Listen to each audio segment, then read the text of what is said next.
Hey, let's practice our reading fluency and pronunciation. Read this article out loud after me. In texting era, crisis hotlines put help at youth's fingertips by Leslie Kaufman. The conversation began abruptly with the anonymous teenager getting straight to the point. She had just told her family that she was really a boy trapped in a female body. Now my family hates me, she told a crisis counselor. The counselor was empathetic.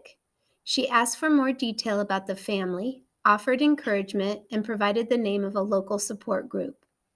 It was in many ways a typical exchange on a crisis hotline, except it took place entirely by texting. While counseling by phone remains far more prevalent, texting has become such a fundamental way to communicate, particularly among people under 20. Crisis groups have begun to adopt it as an alternative way of providing emergency services and counseling.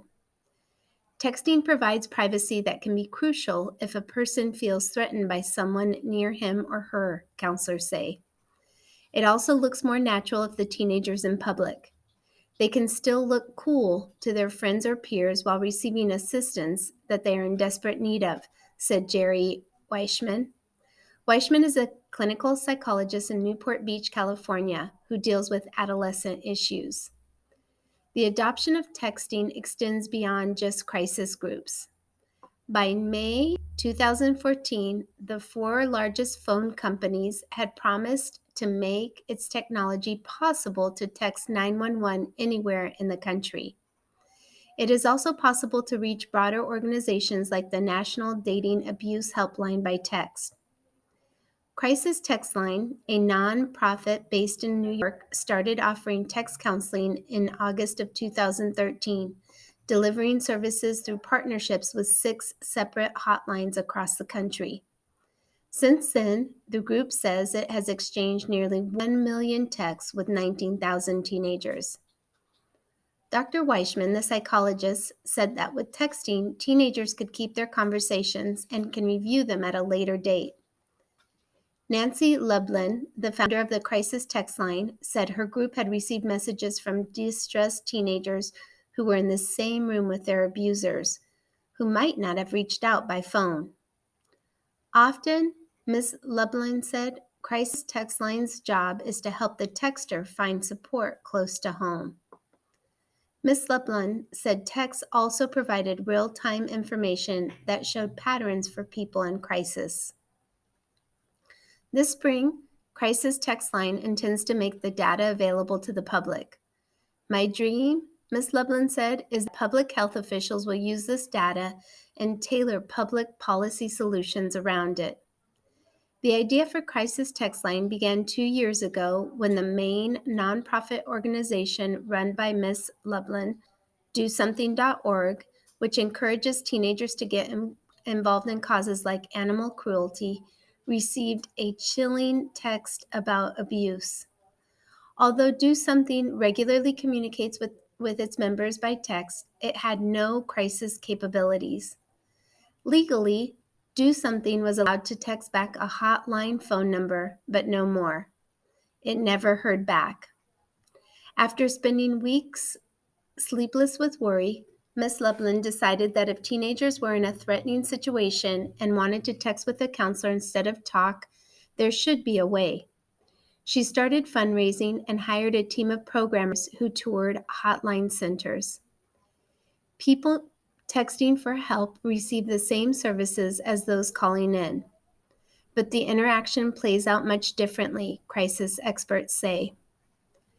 Texters tend to be more immediately in crisis than callers, the crisis experts say. Phones attract the lonely and pranksters the way text does not. Ron White, Chief Program Officer for Samaritans Incorporated, a suicide prevention organization in Boston that's part of the Crisis Text Line network, started using its texting service in August of 2013. He says that texting conversations will have more pauses and play out over a longer time. But for some reason, texting conversations tend to be much more direct. On the phone, there's some time building a rapport, he said. But young people on text tend to get right to the point. They go from 0 to 60 in a couple of seconds.